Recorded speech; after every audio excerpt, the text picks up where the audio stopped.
Invité ce soir est un économiste, ingénieur, banquier d'affaires, un jeune d'origine béninoise au parcours impressionnant. Il présente une analyse pertinente des maux qui affectent le continent africain dans son livre L'heure de l'Afrique pour un développement durable et inclusif. Khaled Iguié, bonsoir. Bonsoir. Avant de partir sur le livre, parlons d'abord de vous, et je vais faire rapide parce qu'on n'a pas beaucoup de temps. Oui. Vous êtes un exemple de réussite, Sciences Po Paris, Institut de technologie d'Illinois aux États-Unis, ingénieur en génie civil avant de devenir banquier d'affaires. Vous avez fondé il y a 8 ans le think tank Club 2030 Afrique qui lutte contre la pauvreté.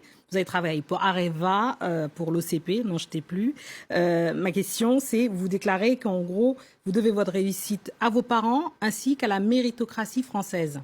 C'est exact. Mes parents, pour leur amour, pour l'ambition qu'ils avaient pour moi et pour m'avoir toujours soutenu dans tout ce que j'ai eu envie de faire.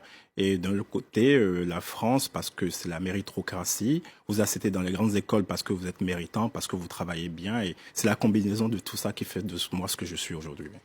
Et alors, dans ce livre, pour vous, vous en êtes sûr, c'est l'heure de l'Afrique, mais d'abord, vous analysez les mots qui touchent et qui gangrènent le continent.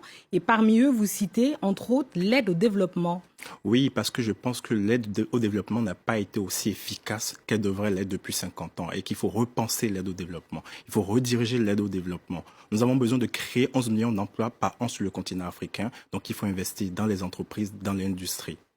Oui, alors parmi vos solutions, il y a ce que vous appelez le triangle des ressources. Qu'est-ce que c'est? Ça, expliquez-nous. Le triangle des ressources, c'est un concept économique auquel j'ai pensé pour l'Afrique. C'est 3 axes importants pour le développement du continent. Il y a d'abord l'expertise, la formation, l'investissement et ensuite la technologie.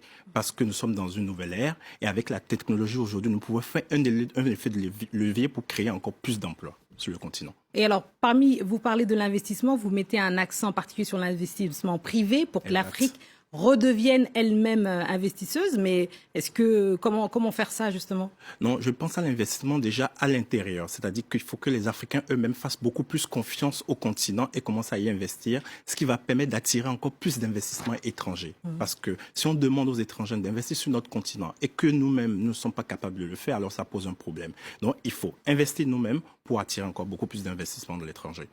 Et alors vous dites, vous êtes un banquier, donc vous êtes économiste, vous pouvez nous expliquer pourquoi est-ce que les taux d'intérêt, par exemple, appliqués aux États africains sont parmi les plus élevés, alors que le taux de croissance est parmi les plus élevés aussi au monde? Ça me rappelle une discussion que le président Macky Sall et le président Ouattara ont eue avec la nouvelle directrice générale du FMI à Dakar lors du sommet.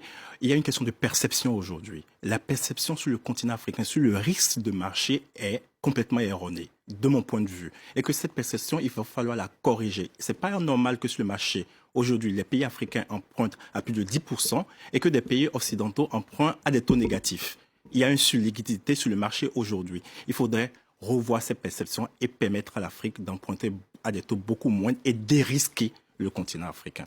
Alors, Khaled Iguié, ce livre est aussi quelque part un livre-programme. Vous dites que Frantz Fanon, qui dit « Chaque génération doit découvrir sa mission, la trahir ou la remplir ». Votre mission, c'est quoi? Être président du Bénin, par exemple?